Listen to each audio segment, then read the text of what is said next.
made. What happened? Here's what happened.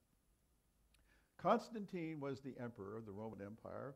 He was not a Christian at all. He was a sun worshiper and also the Roman pantheon. He looked around and he saw his empire fragmenting. It's a very large empire, the biggest empire anybody had ever seen. And he also recognized that the religious cement that was holding that empire together, which was the old Roman pantheon of gods, was no longer entirely credible to people. There were movements coming in from the Orient, from the East. There were salvation cults. There was Isis. There was Osiris. There were all these, and people were turning to them. And he looked around, almost in desperation, for something that could become the religious and ideological basis for his empire.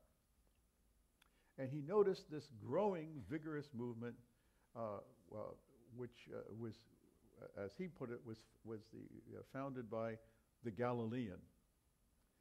He even called them the Galileans at some point.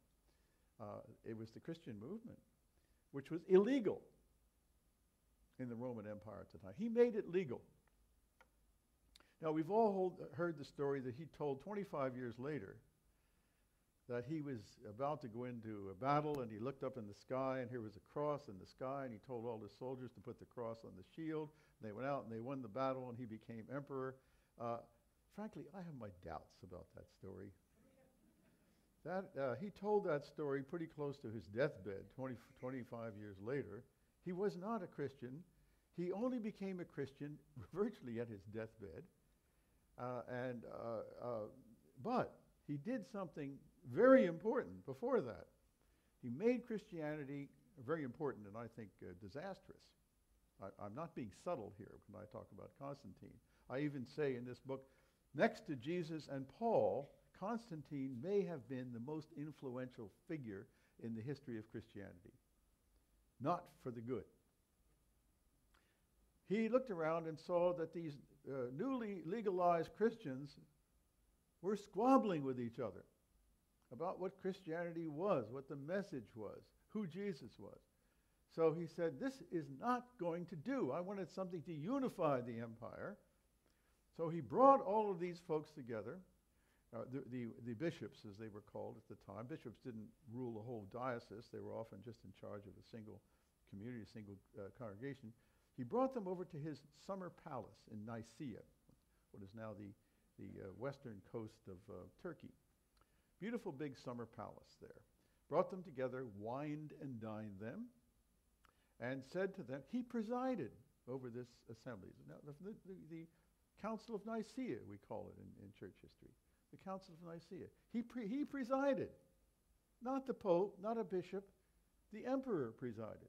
At that time, not even a Christian.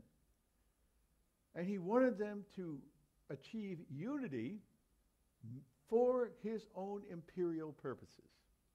This was an imperial project.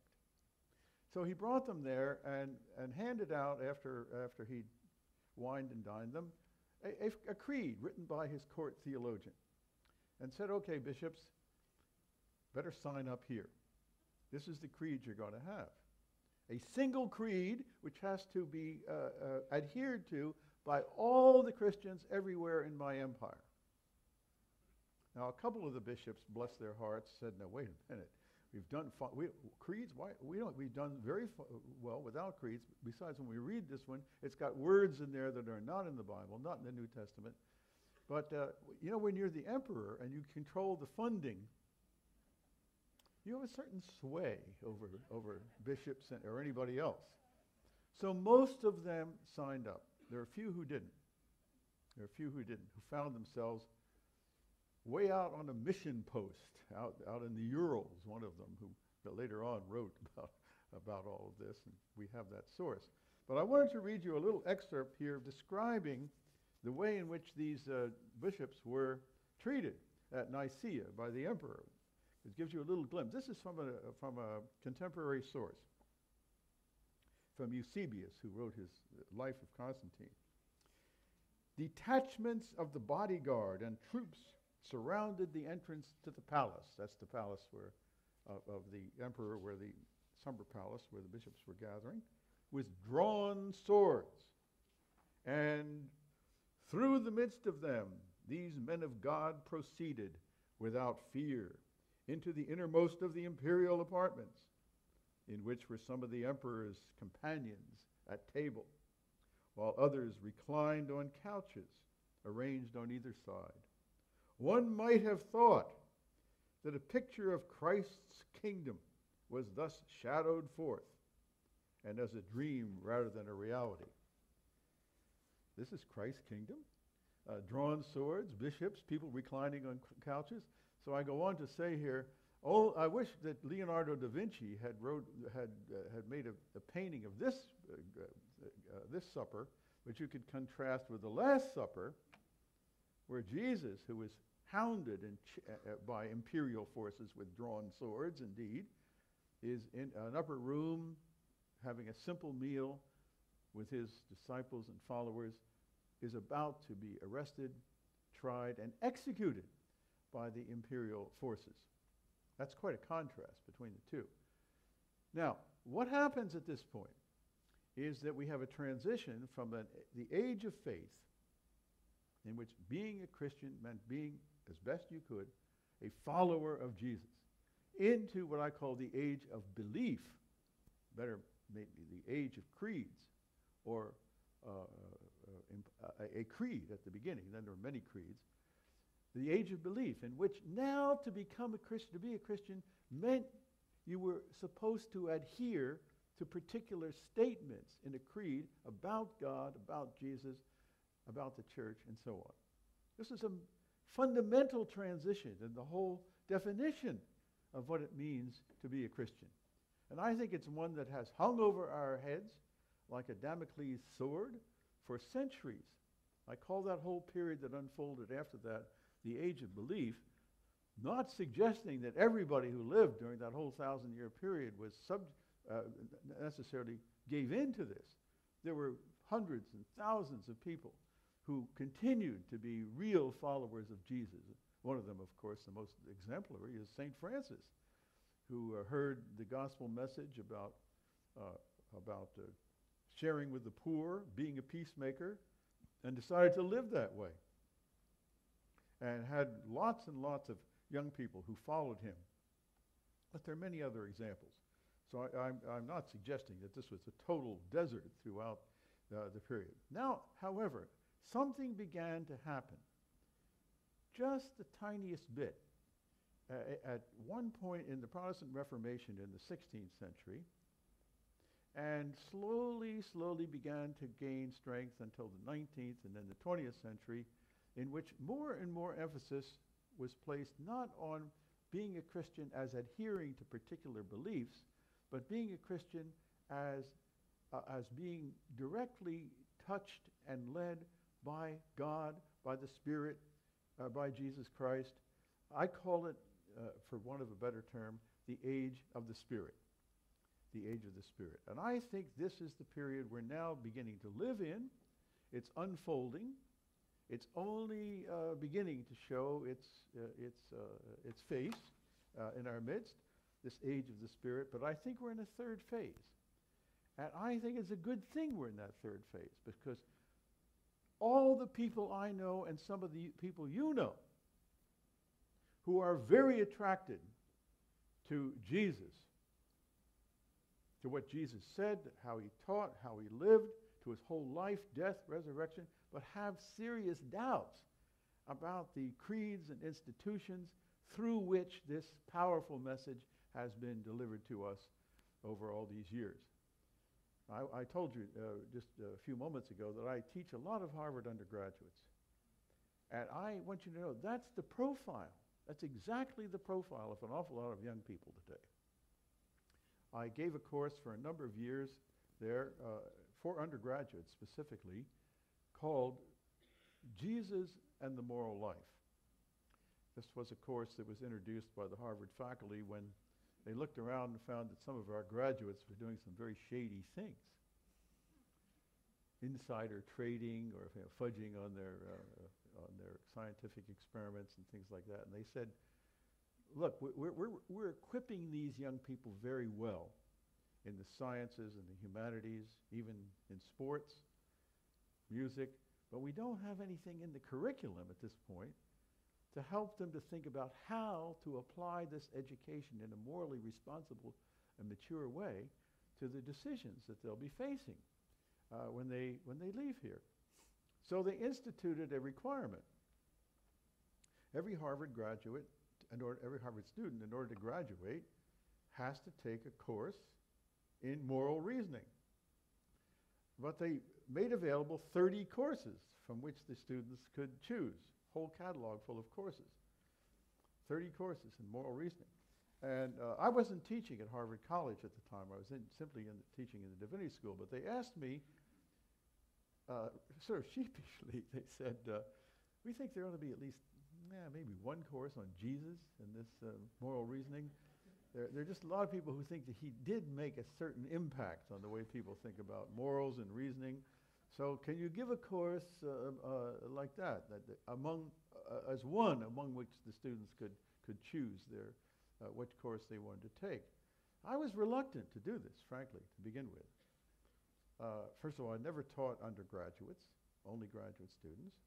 And at that time, I had some students, some kids at home, my own kids, who were either high school students or college students, and I found it not completely easy to communicate with them. The movies they liked, I couldn't stand. The music I loved, they couldn't stand. I mean, there was we weren't exactly meeting at the communicative level, and I like to talk, to teach people with whom I can communicate better. So I said, I don't know. And besides, I said to the dean when he asked me to do this, if they haven't gotten some direction from their church or their synagogue, from their homes, from their parents, about living a moral life and making responsible choices, isn't it rather late by the time they get to college to try to do anything about this? And he said, well, you may be all right. You may be right. But then I talked to a colleague of mine, Michael Sandel. Some of you have heard of him, Michael Sandel, who is already giving a course. He gives that historic course in justice that some people know about. There's a whole video series about it. Wonderful, wonderful guy.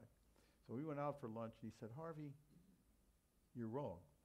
It's never too late. It's never too late to continue your education, your probing of what it means to live a responsible moral life, and I hope you give this. So I started giving this course, and it was immediately quite successful. And I would like to attribute the success of the course to my eloquence or whatever, but those students in Harvard College had never heard of me. Now, maybe after I gave it a few years they have, but it was already heavily subscribed when I started teaching it. And I think one of the reasons is something that I learned so luminously in teaching all those years, teaching this, the wonderful privilege of teaching these beautiful, bright young people about Jesus over all these years, is that, and there were Catholics and Protestants, and there were Jews, and there were Muslims, and there were agnostics. I mean, the course was enormously mixed. What I learned is that Jesus is much, much bigger than Christianity, much bigger than the church. We do not have a monopoly on Jesus, on that product. We do not have a monopoly. He is out there, and there are interpretations, and there's a certain power of attractiveness that Jesus has for lots of people from a lot of different religious traditions and from none. And they were there in part for that reason. I remember a conversation I had with, after 2 or 3 years, I got curious about all these other courses, like Michael Sandel's course and others. And I asked this guy who was a chemistry major, he was, I think, a junior at that time at Harvard College, why did you choose this particular course instead of one of the other 29 other courses in moral reasoning to fulfill your requirement? And he said, well, Professor Cox, I looked at the catalog, and this guy Descartes, I'd never really heard of Descartes, but I certainly heard about Jesus, he said, so I thought I had a little head start, at least, on this. I think that's probably one of the reasons why why the course was successful, at least in the numbers of people that took it. And I hope in the impact or influence it had eventually in the thinking and even in the living of these students, many of whom have gone on to leadership positions in so many different fields: politics, business, journalism, and all the rest. It's been just a great privilege for me to have this, a gift for me to have this privilege throughout all these years. So now here we are, and I'm coming into the home stretch now, folks, which is the characteristics of this so-called age of the Spirit that I'm talking about here this evening. I think of it as a kind of a new Reformation. There's a Reformation in the 16th century, confined rather largely to Europe. In fact, even at the end, to Northern Europe. Most of us derive our religious tradition here, those of us who are Protestants, from that Reformation. But it was pretty provincial when you think of the whole globe. Now, it's simply an empirical mistake to think of Christianity as a Western religion.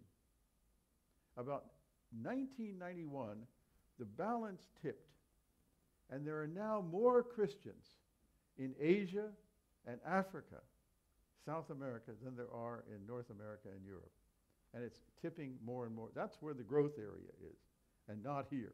Certainly not in Europe, where the growth is, if anything, going the other way. Here we're kind of maintaining our strength, but that's where the burgeoning growth is.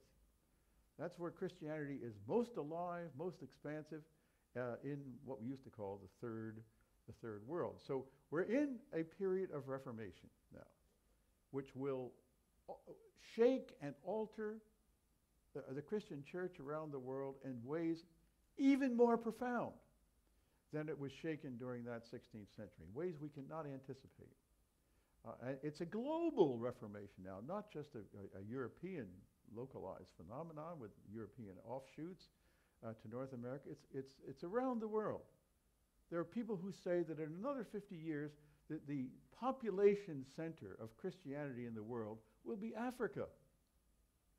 And second to Africa will be China, where you have the fastest growing Christian community anywhere in the world.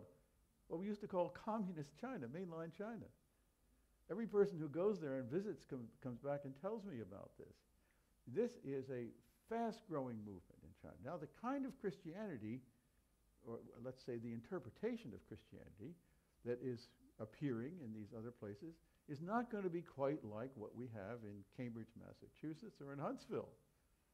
Because Christianity grows in part because it can adapt itself to the local circumstances, the history, the language of the places into which it moves. That's the strength of Christianity. There are some religions that don't do that so well, and they don't grow, and they don't expand. We have been able to do it while maintaining that essential core of the Christian message, but rolling with the punch in different parts of the world and adapting to different cultures. And that's continuing to happen. No, it's a Reformation. And I've had the wonderful good fortune in the last years as I've taught and researched and traveled to visit a lot of places around the world and to observe Christian churches and of various varieties, to talk with people, innumerable people in these different settings, and to see some general changes that are visible across the board. I just want to register a couple of them before I close here. And there are four in particular that I want to mention. The first is going back to this difference between the age of faith and the age of belief, what I call the movement from creed to experience. That is, one sees everywhere in world Christianity, and I see it a lot in young people in this country, a resistance to being told by somebody else, whatever that authority is, what you should believe. Not that they want to be unbelievers or non-believers. They don't want to be thought of as atheists. They want to discover this in their own experience. They want to search out, think, find it for themselves, so that when they do find it, it's something that they've discovered with the help of course, lots of other people along the way. Nonetheless, there's this thirst for direct experience. I think that's one of the reasons why some of the Asian religious spiritual traditions have made such an impact on many people here, is that they're experience-based.